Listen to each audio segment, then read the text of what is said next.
trapped in an endless white room surrounded by mysteries and threats, survival becomes a question of morality. How far would you go to escape?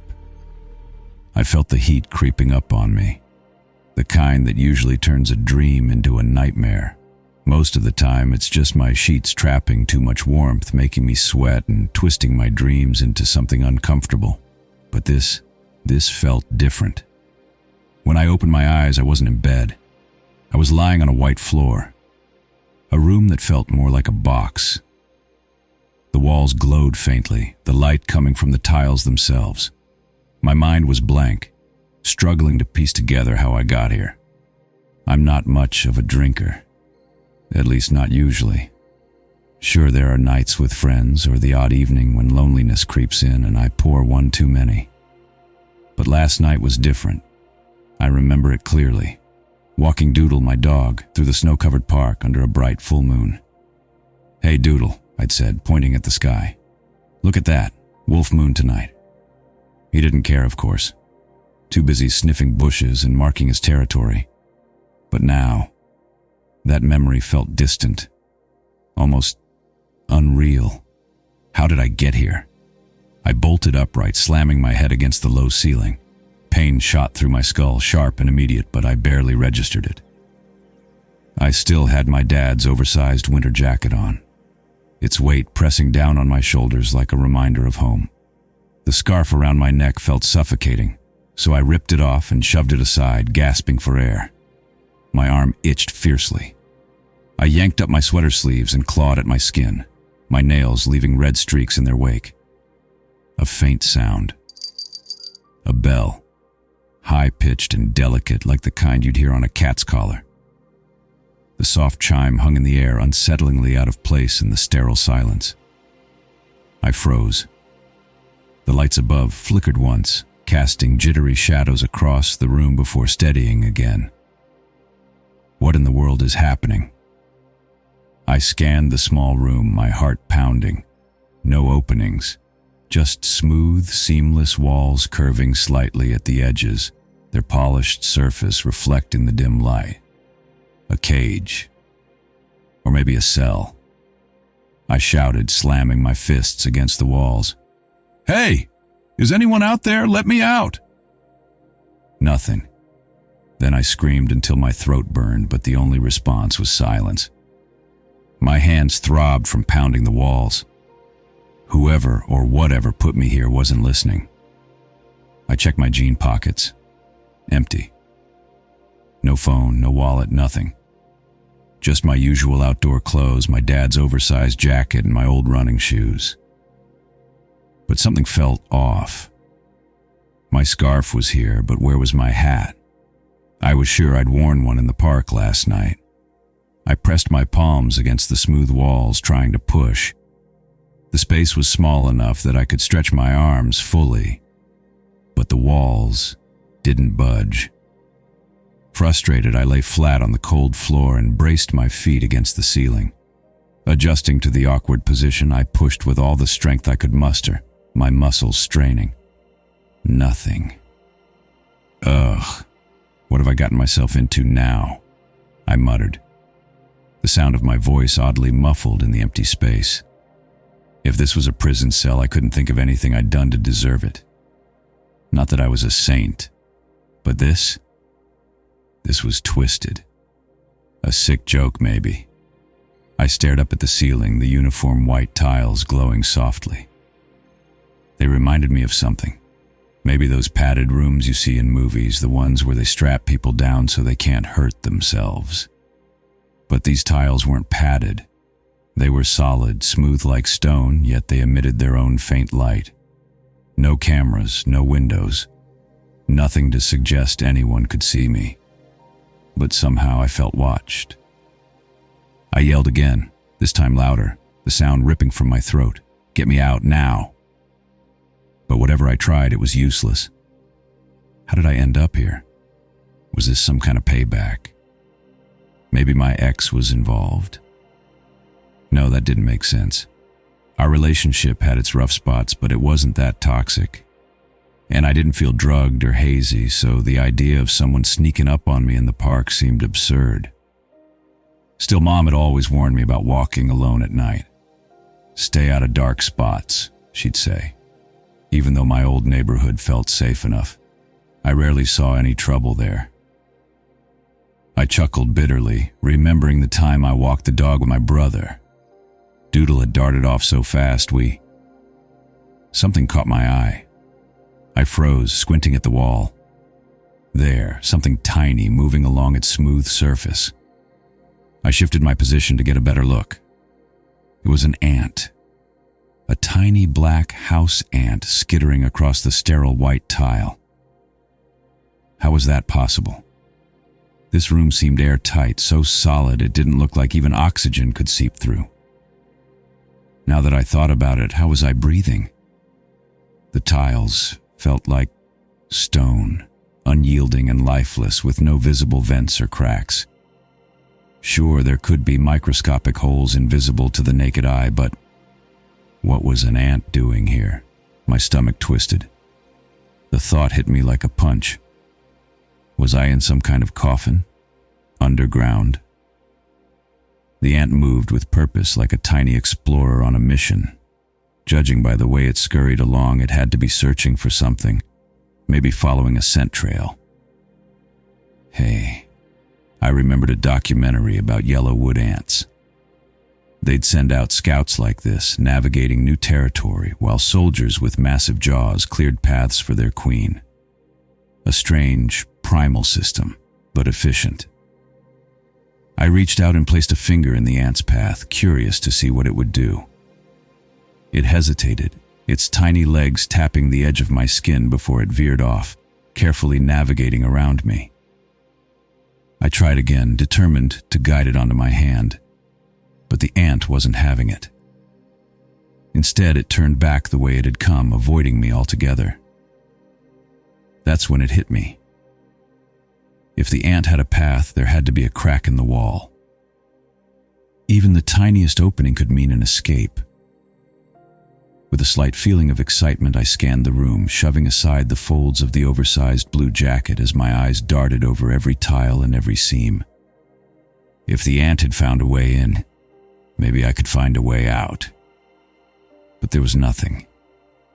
No cracks, no vents, no gaps. I pressed my palms against the smooth surfaces, running my hands along the walls, searching for a hidden button or pressure point. I pushed, prodded. Anything to find a weakness. But the walls were as solid and impenetrable as they appeared. Frustration bubbled in my chest. I glanced back at the ant, hoping it might reveal something I'd missed. It was gone. A chill crept up my spine. My breath quickened as I scanned the floor and walls, but the ant was nowhere to be seen. Then I felt it. Something tickled my scalp, sending a shiver down my spine. My hand shot up to my hair, brushing through it carefully. The sensation moved, crawling, shifting. It was the ant.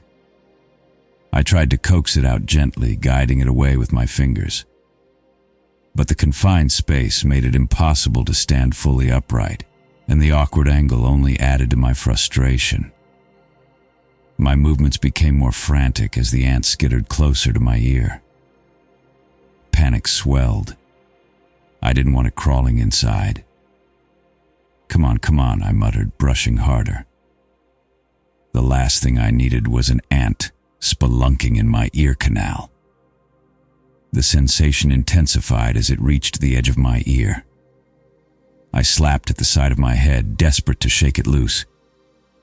Then suddenly the soft chime of the bell echoed through the room again. I froze, hand still on my ear. My heart pounded as I scanned the room, half expecting anything to happen.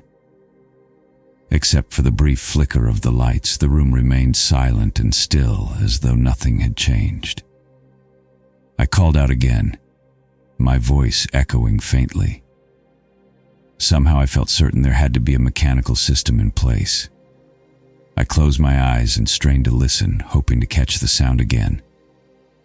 Was I in a moving object? Maybe the bell was triggered when I passed a certain point, like I was on some kind of rail system. The flickering lights could be tied to movement too. Not that I felt like I was moving, but this place didn't exactly follow logic. All I could hear was my own breathing and a faint itch on my forearm. This time it wasn't as maddening as before, just a light irritation. I stayed still, focusing on the silence, when a new sound caught my attention. A faint buzzing. It started low, distant, like it was far away. Then it grew louder, inching closer and closer. What the heck? I opened my eyes, trying to pinpoint it. The noise was unmistakable now. It buzzed right near my ear, an irritating, high-pitched whine. "A mosquito?" I shouted, startled by how ridiculous and out of place it felt. Of all the things I could have imagined in here, a mosquito wasn't one of them. Panic surged as I slapped at the air, twisting away from the maddening sound. The high-pitched buzz seemed to follow me, relentless and taunting. I shoved myself into a corner, desperate to escape despite the cramped space. My awkward movements only made things harder, but somehow I managed to stagger to my feet. The slight extra height gave me a better vantage point, though it did nothing to save me from the mosquito's ceaseless pursuit. I swatted wildly, my hands cutting through the air with growing frustration. The buzzing didn't stop. My pulse pounded in my ears, fueled by equal parts panic and the sheer unbearable annoyance of the insect. I knew I overreacted, but I hate mosquitoes. They'd always seemed to have it out for me, treating me like their personal feast. Memories of camping trips with my sibling came rushing back, me covered in swollen red bites while everyone else emerged unscathed. "Ah!" I groaned, shaking my arm. 2 fresh welts stared back at me, angry and swollen. The itch was immediate and fierce, but I clenched my fist, forcing myself not to scratch. The irritation burrowed under my skin, making it impossible to focus. You'd think I'd have built some kind of immunity to these things by now, but no, of course not. And besides, it was winter. What was a mosquito even doing here? Shouldn't they all be hibernating, or even better, dead? The buzzing came again, louder this time, and I swatted at it with all my might. My hand slammed against the wall with a satisfying splat. I opened my palm to find the tiny, crushed body of the mosquito. "That's called karma," I muttered, staring at the smear of red on my skin. My blood. The thought lingered, a strange mix of triumph and guilt. Sure, mosquitoes needed blood to lay their eggs, basic biology, but that didn't make them any less irritating. I wiped my hand on the wall and sighed. Whatever purpose they served in the grand scheme of things, they had to be the most annoying creatures on Earth, or wherever I was. Then the lights flickered again. I froze, my mind snapping back to the sound of that faint bell. Had I just heard it again? I wasn't sure. I hadn't been paying attention. My focus had been locked on the mosquito, on that fleeting sense of control. But one thing was clear now. If an ant and a mosquito could find their way into this place, then there had to be an opening somewhere. For the second time, hope sparked in my chest. I pushed myself off the wall and started scanning the room, desperate for any sign of a crack, gap, or vent. Somehow I managed to stand fully this time. It felt different, as if the room had expanded. But that didn't make sense. I stretched my arms out earlier, hands brushing against the walls. Now, as I stretch again, slower this time, my fingertips barely reached. A spike of heat shot through me, rising to my face. Was I losing it? A box can't just expand. Unless... I shook my head, dismissing the thought, but before I could process further, something crawled up my leg, inside my jeans. This time it felt big. I froze for half a second, then completely lost it. Thrashing and kicking, my limbs hit every corner of the room as I tried to shake the thing loose. It tumbled out, writhing on the floor. A centipede. long, sinuous, and horrifyingly alien with too many legs writhing in chaotic motion. It squirmed like it didn't belong here, like it hated this place as much as I did. The way its body rippled sent a shiver crawling up my spine. I wasn't usually afraid of bugs, but this thing felt different, wrong. It wasn't just its grotesque size or the way it moved. It was the thought gnawing at me. It hadn't come in through some crack in the wall. It had been put here. "Is this some kind of sick joke?" I shouted, my voice breaking under the weight of fear and fury. The centipede darted forward, disappearing into the folds of my dad's jacket. "No, no, no, no," I yelled, yanking the jacket away. But it was quick, too quick. It scurried onto my scarf, and my stomach twisted with revulsion. I flung the scarf through the air, breathing hard, every nerve in my body screaming for it to stay away. The centipede thrashed on the floor, its legs flailing wildly, and something in me snapped. Without thinking, without pausing, I brought my foot down hard. Once. Twice. Over and over, each stomp fueled by a mix of rage and disgust. The sound was nasty, soft, wet crunches. A dark smear was all that remained, but the unease lingered. My hands were trembling. I'd killed it, but I still felt like it had won somehow. The room flickered again, and there it was. That faint bell sound. I stood still, my breath shaky, the adrenaline still coursing through me. My eyes darted to the dead centipede. It was big, sure, but not huge. I'd heard stories about their venom, the infections their bites could cause. My heart pounded as I pulled up my pant leg, frantically searching for marks. Nothing. "Thank God," I muttered, exhaling sharply. Relief washed over me, but it was short-lived. I slumped back against the wall, still trying to process what had just happened. Something was off. The room, something about it was bigger, brighter. I stretched my arms out again, this time with more focus, but my fingertips clearly no longer reached both walls. I looked up and noticed the space above me. I couldn't touch the ceiling anymore either. The room was expanding. Knowing this, it could only mean one of three things. I was trapped in an incredibly realistic dream, caught in some kind of twisted game, or something was happening that defied explanation, a possibility I didn't even want to consider. I sat down, arms wrapped around my knees, staring at the floor. My head dropped as a wave of frustration and helplessness washed over me. I wasn't broken, not yet, but the situation was starting to wear me down. I didn't cry. I still had energy, still had fight in me. But how much time had passed? How long had I been sitting in this nightmare of a room? When I glanced over to where the centipede's body had been, my heart skipped a beat. It was gone. I shot to my feet, my eyes darting around the room. How could it be gone? I scanned every corner, every inch of the space. My scarf and jacket were still there. Then I saw it. A wasp. It was sitting on the wall, still and calm, as though it had been watching me all along. My chest tightened. Someone was putting these things in this box. And now the wasp was next. "Is this your idea of fun, you sick piece of shit?" I yelled at the ceiling, or the walls, or whatever was watching me. "Is this some kind of game show?"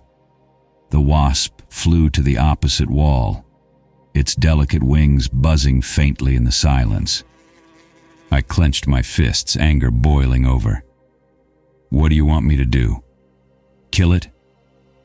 "Well, fuck you, I'm not gonna kill it." My voice echoed in the room, but there was no response. I'm not someone who curses easily, but now I didn't care anymore. I wanted to ignore it all and wait. Wait until I could go home. At some point something had to happen. I couldn't be stuck here forever. And without food or water, unless they wanted to see how far I could go before dying. But what else did they want to see? Watching me take a toilet break in the corner? Is that how far this is going to go? Completely dehumanizing. Even though it was hard, I tried to push those thoughts away.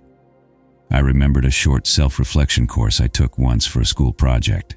The instructor had talked about stoicism, the idea of staying neutral and not letting external stimuli influence your emotions. It made sense in theory, but it wasn't easy in practice, especially now. In everyday life, if you're stuck in an awkward situation, on a train or waiting for something, you can just grab your phone and distract yourself. There's always something to check. But here, I was alone with my thoughts. It wasn't that I hated being alone, it's just that facing yourself, really confronting everything about who you are, can be challenging. Especially when those thoughts drift to the things that didn't go right in life. Screw this. I needed to think of nothing. Just nothing. I stared at the wasp. It hovered for a moment, its delicate wings buzzing faintly before landing again. It looked as lost as I felt, as if it couldn't quite figure out where it was either. The constant white light must have been messing with it somehow. I vaguely remembered something about how insects are drawn to certain hues of light, moonlight or something like this pale, sterile glow. It reminded me of those nights when moths would cluster around street lamps. I chuckled to myself, remembering a lamp I once had. It was shaped like a Rubik's Cube and made of LEDs that could change colors. It felt like I was trapped inside something like that now, except there was no off switch. Still, the truth loomed over me like a dark cloud. This had to be some kind of psychotic game, a twisted test designed to provoke me, to make me lash out. But I wasn't going to play along. Not this time. Then it hit me. I hadn't checked the jacket's pockets yet. My dad always had something tucked away in there. That thing had so many compartments, it was ridiculous. I dug through each one, my fingers brushing against old fabric, hoping for something useful. Most of the pockets were empty, but in one, I found a folded handkerchief, and in another, my heart skipped. A red multi-tool pocket knife. I blinked at it, a flood of memories rushing back. I'd given this to him for his birthday when I was little. It wasn't fancy, but it had a couple slots. A knife, nail file, beer bottle opener, and a tiny saw. Gripping it tightly, I crouched near the tiles and tried to scratch or puncture the surface. The knife's blade scraped uselessly against the impossibly smooth and hard floor. It was like trying to carve into glass with a spoon. Frustrated, I slumped back against the wall, staring at the ground. My mind drifted, sifting through scattered memories, childhood moments, old hobbies, family gatherings, things I'd been meaning to do. It was easier to let my thoughts wander than to focus on the growing weight of panic in my chest. Then I felt it, a faint, crawling sensation on my arm. It was the wasp. I stared at it, unmoving. I didn't freak out. It was big and nasty looking, but it didn't scare me as much as I thought it would. I knew wasps could sting multiple times. I'd been stung a couple of times in the past. One incident stuck out vividly. When I was a kid, my brother joked about there being a wasp on my back when there wasn't one. Later, when there really was one, I didn't believe him. I swatted my back hard, and the wasp stung me. I didn't cry. I was more in shock than anything. The wasp on my arm wasn't moving aggressively, just crawling. I remembered hearing somewhere that wasps could get particularly aggressive if they hadn't had sugar for a while. I leaned in closer, studying it. That's when I noticed it wasn't an ordinary wasp. Its body was orange and unusually large, far bigger than anything I'd ever seen before. My breath caught in my throat. Its enormous eyes glistened unblinking as it crawled along my arm. A chill ran down my spine. This wasn't a wasp. It was a hornet. And not just any hornet, a giant one. A sting that could feel like being stabbed by a red-hot needle. I exhaled slowly, trying not to disturb it. I knew hornets wouldn't attack unless provoked. I focused on keeping my emotions in check, suppressing the instinct to panic. It had nothing to gain from me. No sweets, no food.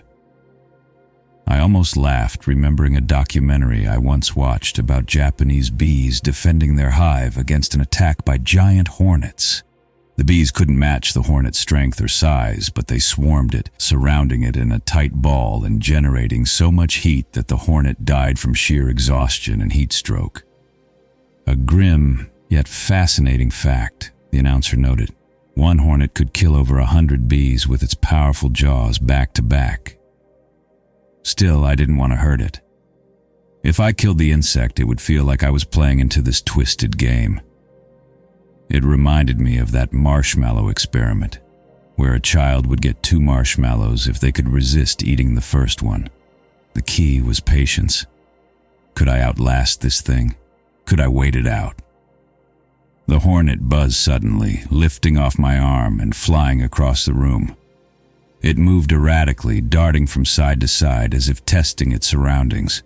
I imagined it wanted to escape as much as I did, to find something, anything that made sense. Then, it fixated on a specific corner above me. I watched as it flew toward the spot repeatedly, pounding its body against the wall.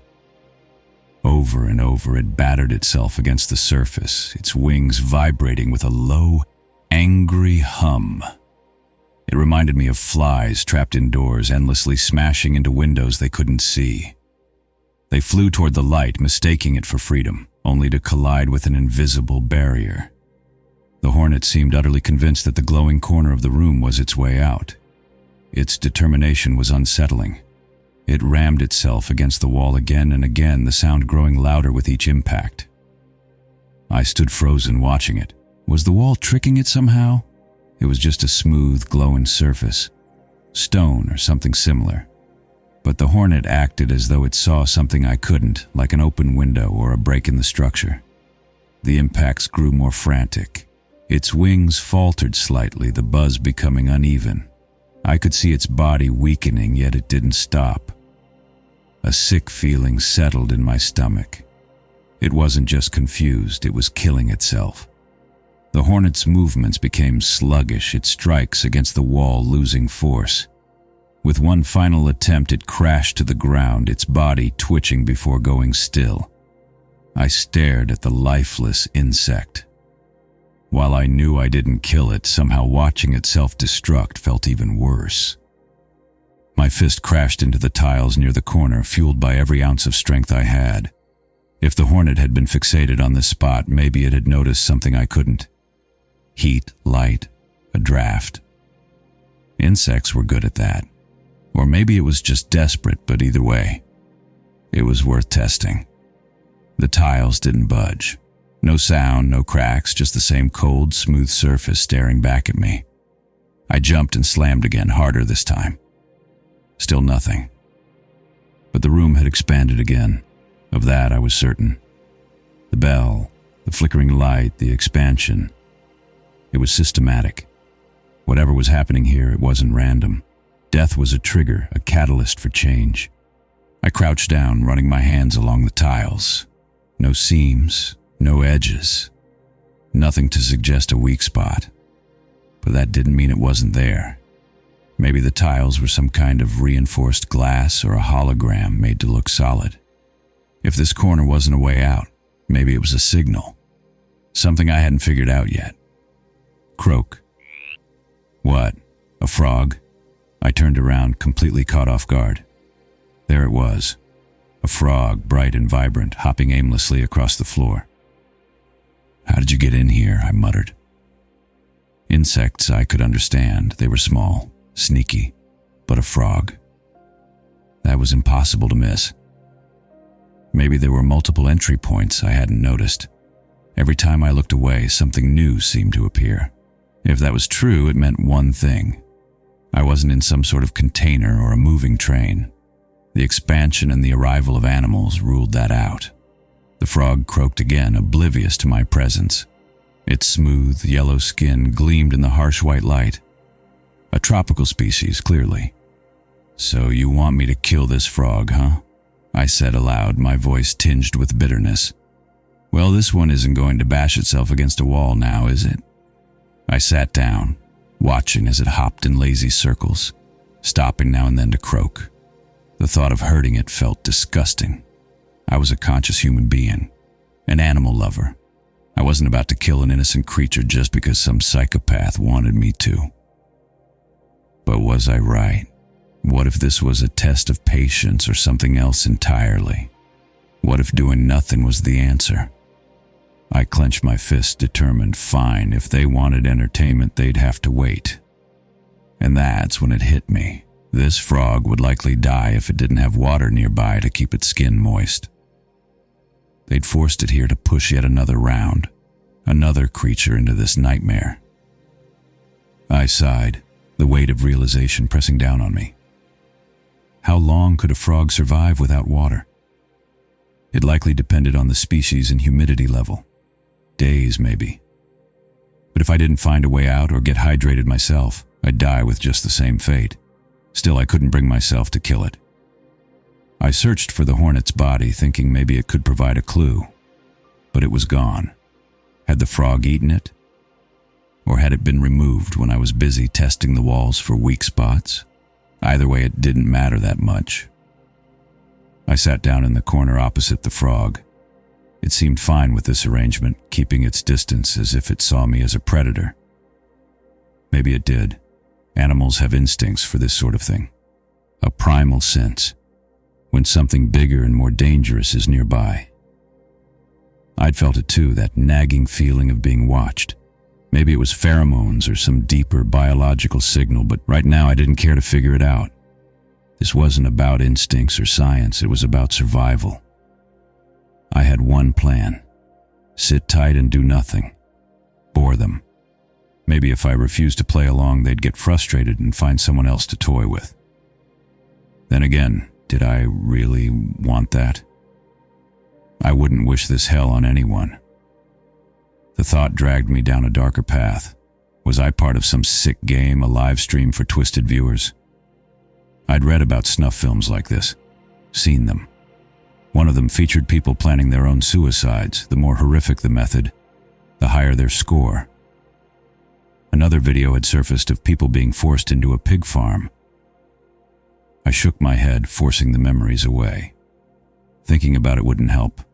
I needed to focus on something, anything more positive. When I felt bored, I'd usually start journaling, writing down my thoughts, sketching ideas, anything to kill time and put my mind to ease. But of course I didn't have a pen or even something to write on. Ugh, I groaned, the frustration bubbling out of me. The frog jumped slightly in my direction and let out a low, guttural croak. Indeed. You can say that again, I muttered, almost amused by its timing. For a second, it felt like the frog was just as lost as I was. Then it froze. It stared at me, utterly still, its bulging eyes unblinking. I shifted uncomfortably, the silence stretching. The way it looked, as if another predator than me had spotted it, sent shivers down my spine. Its throat pulsed occasionally, inflating and deflating in a rhythm as if itself was trying to minimize movements. I started wondering, what kind of frog was this? Did it have natural enemies? Snakes came to mind first, but some frogs didn't need to fear much. Poisonous ones, for example, had toxic skin potent enough to kill with a single touch. A chilling thought struck me. Was this one of them? Normally, I would have just whipped out my phone, snapped a picture, and looked it up. Top 10 most poisonous frogs or something. I vaguely remembered that the golden one was the most dangerous. My eyes widened in recognition as I stared at the vivid yellow hue. It leapt closer, fast, as if it wanting to use me as cover. I shot to my feet, heart pounding. The frog was no bigger than my hand, but something about it screamed danger. Its smooth, glistening skin left a faint shimmer on the floor, like a trail of saliva. Toxin. I took a cautious step back, keeping my eyes locked on the creature. The sharp alkaline tang in the air stung my throat, each breath growing harder to take. Could its toxin fill the tiny room, choking me until I passed out? The thought sent a wave of panic crashing over me. If I lost consciousness here, I was done for. The frog took another hop forward, its movement slow but deliberate, like it could sense my fear. I backed into the farthest corner of the room, keeping my hands up and ready. I needed to act, fast. My gaze shifted to my dad's jacket hanging loosely around me. The thought of using it to trap the frog crossed my mind, but I couldn't risk contaminating it. It wasn't just useful. It was all I had left of him. My scarf? No, that was a birthday gift. My pulse quickened. I hated the idea of crushing it. The thought of feeling its body squish under my foot made my stomach churn. But what choice did I have? The frog shifted again, and I caught a better look at its skin. A faint sheen covered its body, glistening in the dim light. Toxin. It had to be. I clenched my jaw, my hands trembling. "Sorry, buddy," I muttered, more to myself than the frog. It hopped again, closer this time, and I quickly threw the handkerchief over it. Fueled by desperation, I raised my foot and stomped down hard. The frog let out a sickening squelch beneath the sole of my running shoe. I felt the impact, soft and wet, and immediately jerked my foot back, stumbling. The creature's body twitched once, then went still, its trail of shimmering residue spreading across the floor. My breathing slowed as the reality of what I'd done sank in. The frog must be dead, its body probably limp and broken on the smooth tiles. I crouched, careful to avoid the residue, and stared at the handkerchief. "It's dead," I whispered, trying to convince myself. "It has to be." Still, doubt gnawed at me. What if it wasn't? What if it was unconscious, its tiny lungs still drawing shallow breaths, waiting for some cruel biological resilience to bring it back? Still no shimmering. No confirmation from the room itself. Is this a joke? What kind of sick game was this? Had I killed it? Or was it somehow still alive, hanging on despite everything I'd done? The not knowing was unbearable, like some twisted Schrodinger's cat experiment. The room felt heavy, the air dense with tension. I clenched my fists, staring at the lifeless bundle in front of me. Maybe that was the point. If I didn't know whether it was alive or dead, then neither did they.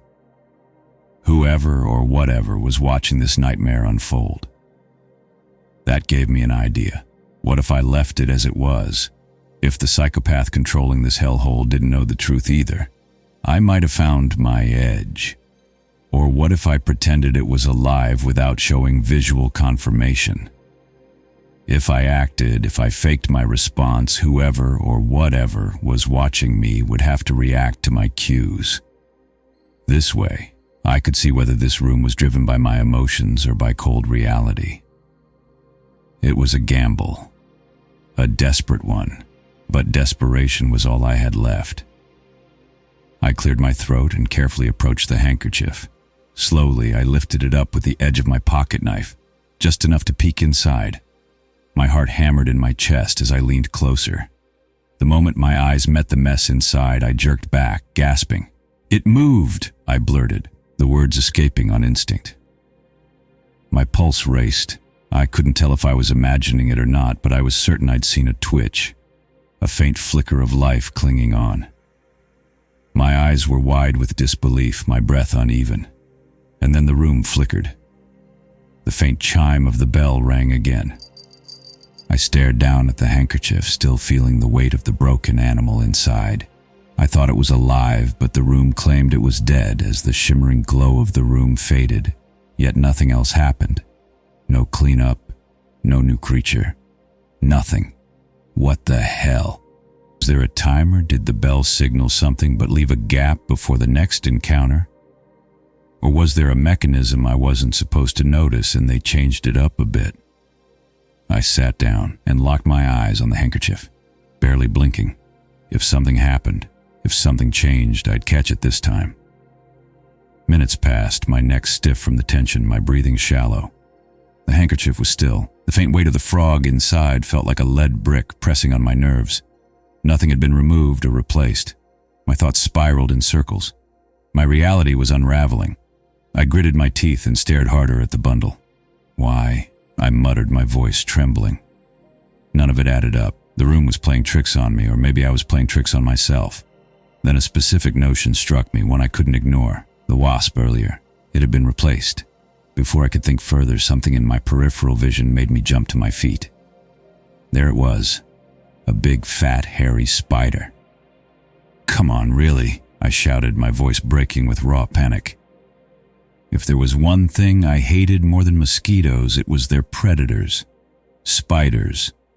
Freaky, sneaky, and impossibly fast. This one scurried along the wall with a purpose, its 8 legs moving in a grotesque rhythm. It paused every so often as if searching for something, its body jerking slightly before it continued its unsettling exploration. I swallowed, my throat dry. I knew most spiders weren't deadly to humans, but knowing that didn't make me feel any safer. Every time it moved, I instinctively shuffled back, keeping as much distance as possible. My eyes darted to the handkerchief on the floor. It still looked exactly as I'd left it, clumped up, unmoving. Now I had a choice. Dealing with the spider the same way I dealt with the frog, or trying to outlast it, seemed like my only choices. The latter wasn't an option. Spiders could survive for days without food or water, and I wasn't about to risk my life testing whether I could outlast a creature this unsettling. This thing wasn't just unnerving. It was keeping me on edge every second it moved. I shuddered, my skin crawling at the thought of sharing space with it any longer. As much as I hated this, I'd rather be stuck in a room with a bat than a spider this big. Taking a deep breath, I grabbed my scarf and tightened my grip, edging closer to the spider. It was faster than I expected. The moment I moved, it darted across the floor in sharp, erratic bursts, its legs moving like a blur. My first lunge missed entirely, the scarf smacking the ground uselessly. I cursed under my breath, scrambling to track its movements. The spider skittered toward the corner of the room, pausing just long enough to give me a false sense of an opening. I swung again, but it darted sideways, almost mocking my clumsy attempts. My heart pounded, frustration mounting with every miss. Finally, with a desperate flick of the scarf, I managed to trap it on the floor. The spider wriggled furiously, its legs scraping against the smooth tiles. Without thinking, I lifted my foot and stomped hard, but I missed. The spider slipped free, darting toward the opposite wall. Panic surged through me as I twisted, slamming the scarf down again in a wide arc. This time it landed. I pressed the fabric against the floor, pinning the spider in place. Before I could hesitate, I stomped again, putting my full weight into it. A repulsive crunch reverberated through the room. I lifted my foot and saw its crumpled remains beneath the scarf. I let the scarf drop, the room suddenly feeling too quiet. 4 lives now. 4 critters reduced to nothing by my hand because of some maniac toying with me. And still, no closer to an escape. Just like before, the faint chime of the bell echoed through the room. I stood frozen, my eyes locked on the spider's lifeless body sprawled on the floor. My breathing was still uneven, my nerves raw from the chaotic chase. Taking a cautious step backward, I kept my gaze fixed on the corpse, unwilling to let it out of sight. I needed to see how it would be taken away this time, how the room would erase its presence. As I retreated, the wall behind me loomed farther away than I remembered. My steps faltered as the realization hit. The room had expanded again. How far had it stretched this time? I glanced at the floor and froze. The sterile white tiles I'd grown used to now seemed different. Along the edges, something was sprouting, small, thin blades of green. Grass. A thick knot tightened in my throat. How long had that been there? I crouched instinctively, brushing a finger over one of the sprouts. It was soft and damp, like real grass. But that didn't make sense. None of this made sense. The room wasn't just growing in size, it was changing, morphing into something else entirely. My gaze swept the space with fresh unease. The walls were still stark and featureless, but the floor seemed alive now. small tufts of green pushing up between the seams of the tiles. Even the ceiling had receded, stretching way higher than I could reach if I jumped. How was this possible? I blinked hard, half convinced my mind was playing tricks on me. Was this some illusion, or worse, a calculated manipulation? Whoever or whatever controlled this place clearly wasn't limited by the rules of reality. I forced myself to refocus on the spider. Its body was still there, or so I thought. But the moment my attention wavered, I snapped back to find nothing. The spider was gone. Shit! I stumbled backward. My back hit the far wall and I pressed myself into it, heart pounding as my eyes snapped towards the moving object. A slow, deliberate motion slithered across the ground, gliding over the now slightly uneven tiles. My breath caught in my throat as I recognized what it was. A snake. Its long, dark body coiled and uncoiled with unnerving grace, its tongue flicking in and out as it explored its new surroundings. My pulse thundered in my ears. A snake. Of course it had to be a freaking snake. It was brown and slender, almost 6 feet long, about the size of a full-grown man. A taipan. I whispered under my breath, my voice trembling. Panic surged through me. This wasn't just any snake. Inland taipans were fast, territorial, and among the most venomous creatures on the planet. One bite was all it took to kill 100 men, and in this tiny room there was no space to keep a safe distance. "Let me out!" I shouted, my voice echoing against the walls. Whatever this was, whatever sick game I'd been thrown into, it was now crystal clear. This was survival. Me or the creatures in this prison of death. The snake slowly slithered to the center of the room. It lifted its head slightly, opening its mouth to reveal a menacing, dark gape. Its intentions were clear. It was warning me, claiming dominance. I froze, trying to keep my breathing steady. Slowly, I began to move along the wall, inching toward my scarf, which lay near the center. My eyes never left the snake. It didn't move to attack, but its body tensed with every step I took, tracking me like prey. It was strange.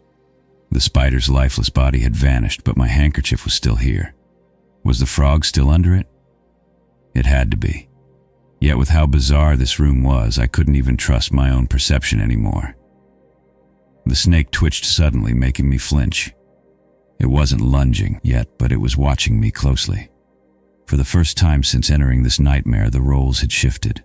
I wasn't in control anymore. I was the prey, and the snake knew it. "Think," I muttered, my mind racing. One mistake and I was dead. The speed at which these things could lunge was terrifying. If it decided to strike, I wouldn't have a chance to react. The taipan hissed sharply, coiling its body in a tight defensive circle. It wasn't just sitting idly, it was warning me. "Step into my range and I'll kill you." The problem was that my scarf, my best defensive option, was well within its striking distance. If I moved forward to grab it, I had no doubt the snake would lash out. My feet felt like lead. My palms were slick with sweat. I stared at the coiled predator and it stared back, unmoving. It was a game of patience, but I knew I couldn't wait this one out. Not with something as fast and deadly as a taipan. My mind raced. I had one shot. Reflexes weren't on my side. The snake would win every time if it came to that. I needed to outthink it, slow it down long enough to grab my scarf. With the scarf, I'd have a fighting chance, something to keep it at a distance. But how could I create an opening? Stripping off my winter jacket would leave me exposed, and I needed its thick fabric for protection. My eyes darted to my shoes. One of them was already untied, hanging loose on my foot. That's it. Moving painfully slowly, I shifted my weight to my other leg and nudged the loose shoe off with my heel. The soft scrape of rubber against the floor made my pulse spike. But the snake stayed still, coiled tightly. Its unblinking eyes locked onto me. Its forked tongue flicked out, testing the air, sensing my every move. I crouched, my muscles taut as I grabbed the shoe, gripping it tightly in my hand. It felt ridiculously inadequate. A flimsy piece of rubber and fabric against something so deadly. My throat tightened, but I shoved the fear aside. The snake's body tensed as I stood upright again. It hissed louder. It was ready. So was I. I swung the shoe lightly to test its reaction. The snake's head jerked, tracking the movement, its focus shifting. Encouraged, I took a slow step to the side, keeping the shoe raised and moving it erratically. The snake followed the motion with unsettling precision, its body coiling tighter like a spring ready to snap. Sweat dripped down my back, soaking into my shirt. My fingers tightened around the shoe. In one swift motion, I tossed the shoe past the snake, aiming for the far corner of the room. It hit the ground with a dull thud and bounced once before coming to a stop. The snake's head whipped toward the noise, its body uncoiling slightly as it turned to face the distraction. This was my chance. I lunged toward the scarf, my fingers brushing the fabric just as the snake snapped back to attention. I yanked it toward me and stumbled back, putting as much distance as I could between us. The snake reared up again, furious now, its head swaying in sharp, menacing arcs. My breathing was ragged, but I forced myself to focus. I had what I needed. I quickly made a knot and swung the scarf downward in a quick snapping motion, aiming at the snake's head.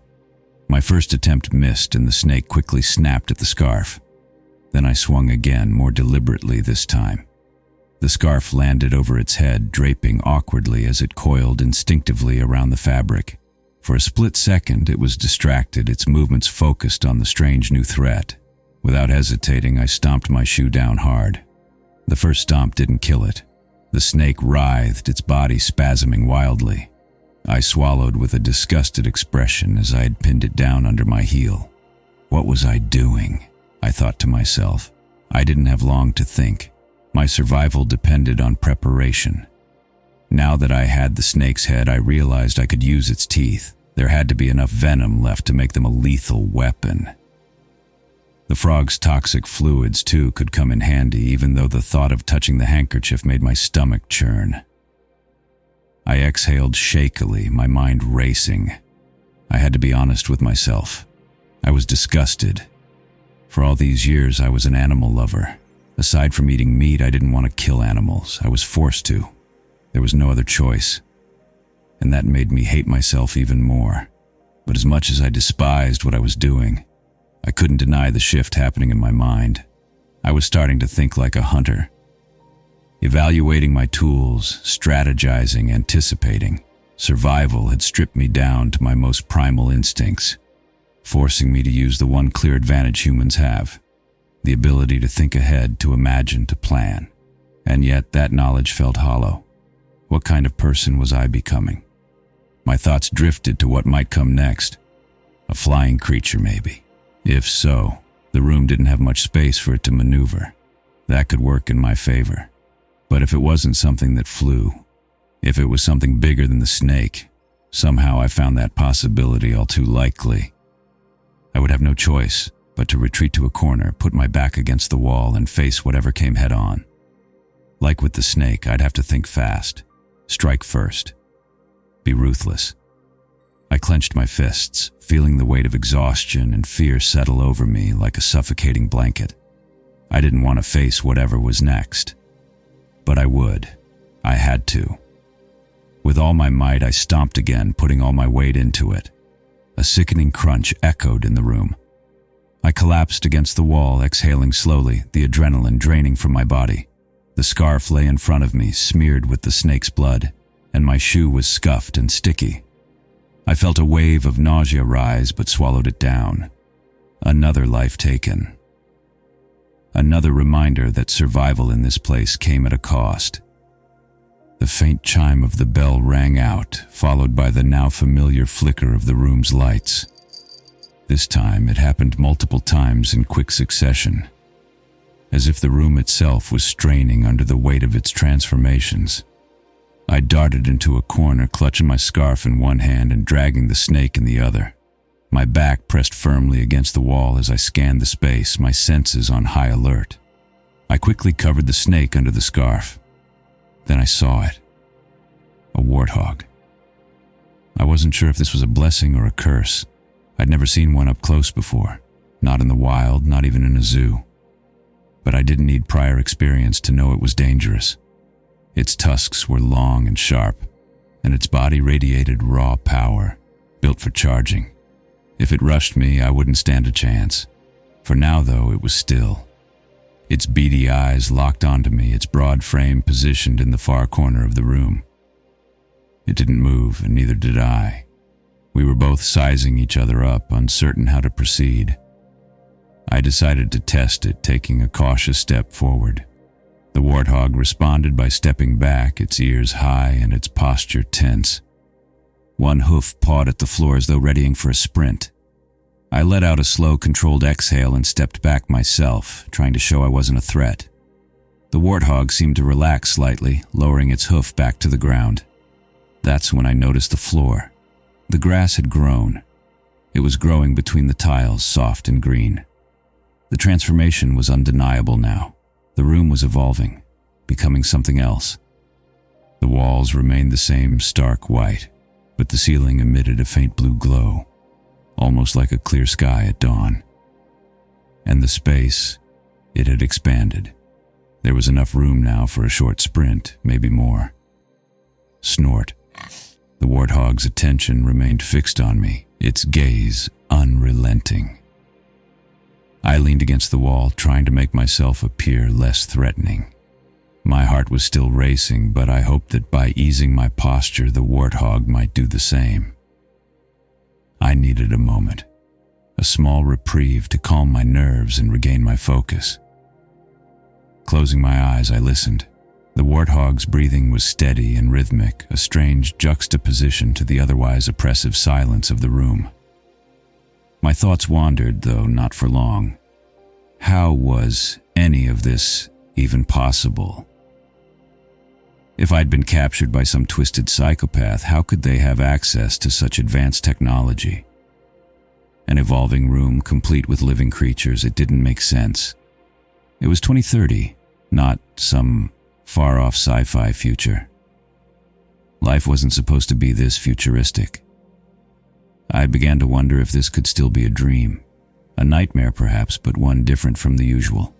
Normally, once you realized you were dreaming, it didn't take long to wake up. This felt different. Maybe I was in a coma after some kind of accident, or maybe this was a simulation. My body unconscious, my mind trapped in some elaborate construct. Still, it all felt too real. The dead frog and the snake were still stuffed under my personal belongings, unchanged. That meant the room wasn't capable of removing them. However, it somehow knew when the animals died, so there had to be some sort of heat sensor or other detection system. I sighed. This place was wearing me down. It felt like I'd been here for days. The loneliness gnawed at me in ways I hadn't expected. Back home, I was never really alone. My dog made sure of that, always nudging my hand the second I stopped petting him, like a furry dictator demanding tribute. My dad used to joke that if we ever went missing, the dog would file a police report before anyone else. Snort. I opened one eye cautiously. The warthog was pacing now, moving around its end of the room. It didn't seem aggressive, which felt like a relief. I reminded myself that warthogs weren't predators. They didn't eat meat. Still, I noticed how it avoided my gaze, almost as if it didn't like me watching it. It was clear that this animal, like the others, was intelligent, perhaps more so than I initially gave it credit for. Animals are naturally wary of humans. We're tall, intimidating, and unpredictable. A wild warthog, especially one that had never encountered a human, wouldn't know whether to see me as a threat or not. But I didn't want it getting too comfortable around me either. Comfortable animals could be unpredictable animals. If I was right about the room escalating the difficulty, then this creature came after the snake for a reason. The snake had been a predator, a killer. The warthog was something else entirely, and I wasn't sure if that was better or worse. For a moment, I entertained the idea that this was all just the newest alpha test of a hyper-realistic virtual reality game. Those kinds of games had become wildly popular, though I'd only ever played them casually with friends. If that were the case, if this was all fake, then ethically speaking, killing these animals shouldn't matter. They weren't real. I swallowed hard, but there was one thing that didn't sit right. So far, no animal had bled much when I took them out. I wondered if this was a simulation, their blood would disappear with their bodies, despawning as gamers called it. Except the snake and probably the frog hadn't done so yet. Their bodies were still here just as I'd left them. I shook my head, trying to focus. If this was a fake environment, I needed to test it.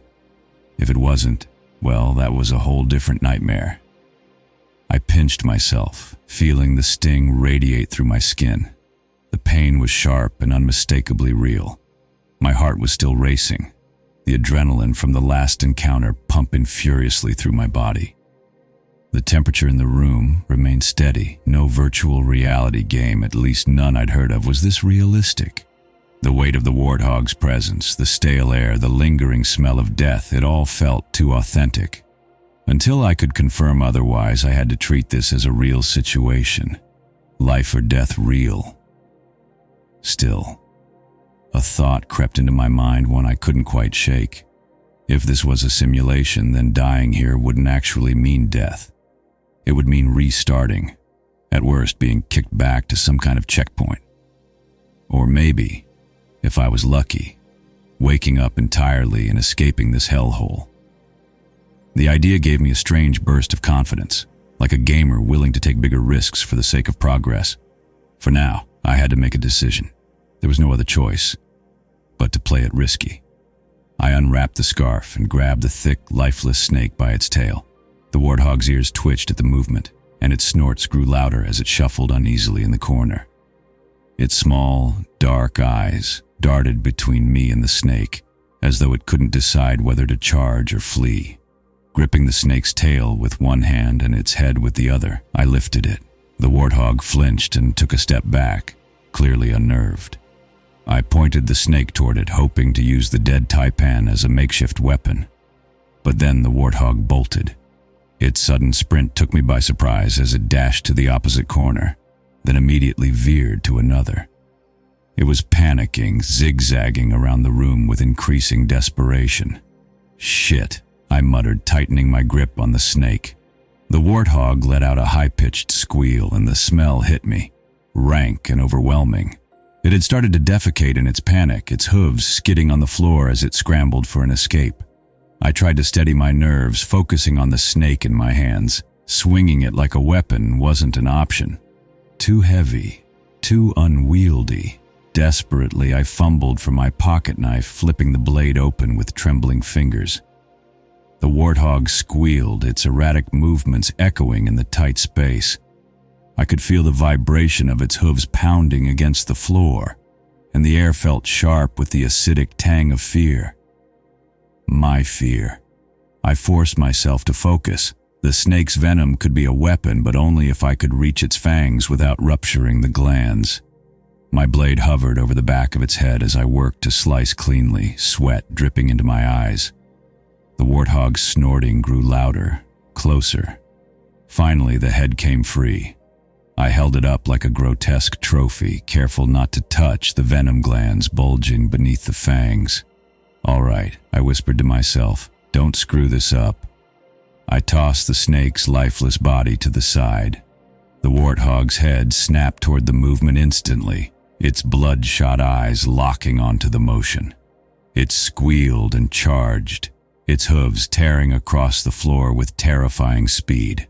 As the warthog tore into the snake's body, its tusks stabbing wildly, I seized the moment and darted towards the faraway wall. The warthog's snorts grew louder, and I could feel its attention shifting fully toward me, its nerves clearly fraying. It pawed the ground, nostrils flaring. Then, with a guttural squeal, it charged again. I waited until the last possible second before throwing myself to the side. I wasn't fast enough. Its shoulder clipped my foot, and pain shot up my leg like lightning. I hit the ground hard, skidding against the smooth surface.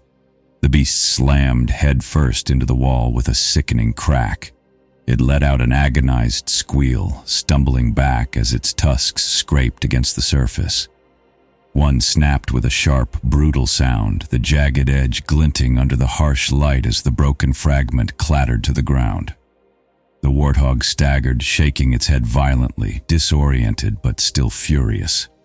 Blood trickled from the base of its shattered tusk, dark and viscous, but its eyes remained full of murderous intent. This was my chance. Clutching the snake's head tightly, I rushed forward, aiming for its exposed flank. The impact was visceral. I slammed the fangs deep into its belly, feeling the resistance as they punctured its flesh. The warthog let out a horrible grunt, thrashing wildly as I released the snake's head and scrambled away. It staggered, shaking itself violently in a desperate attempt to dislodge the embedded fangs. Blood spattered across the floor as it sprinted erratically, but its movements were already faltering. The venom was working. Its snorts grew weaker, its steps uneven, until finally it collapsed to the ground.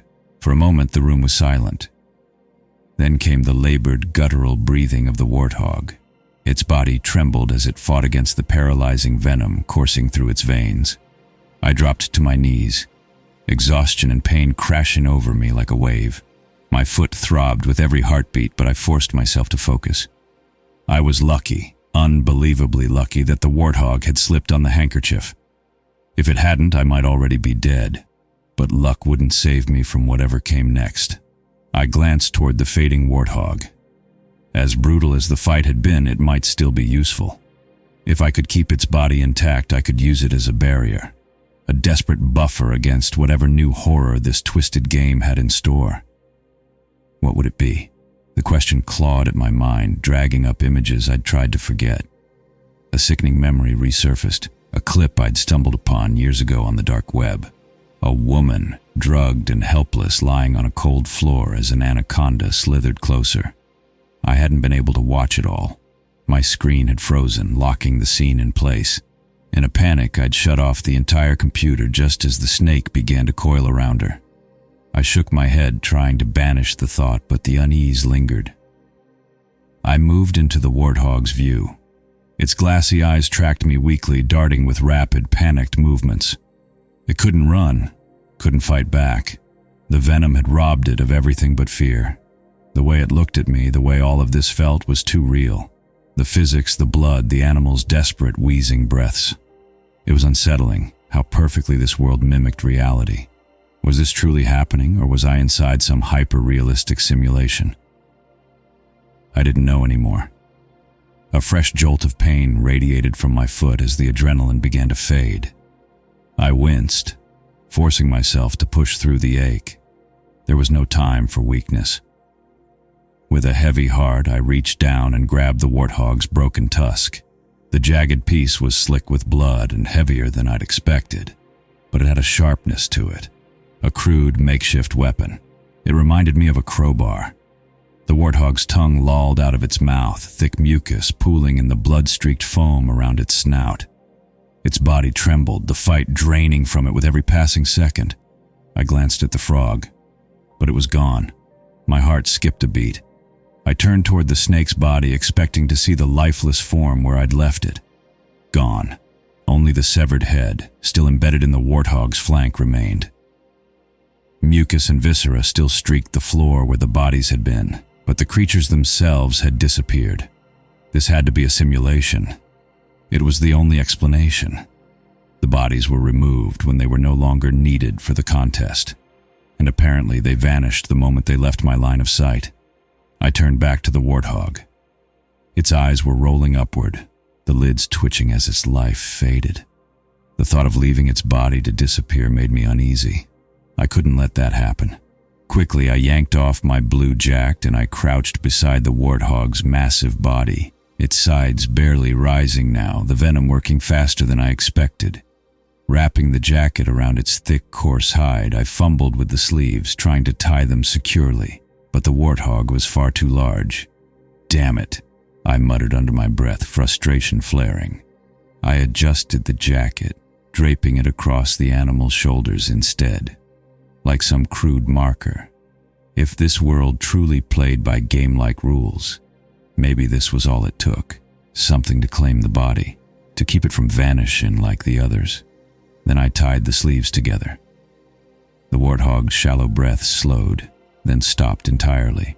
I sat back on my heels, staring at the motionless form covered by my jacket. My chest heaved as I tried to catch my breath. Whatever came next, I'd be ready. Or as ready as I could be.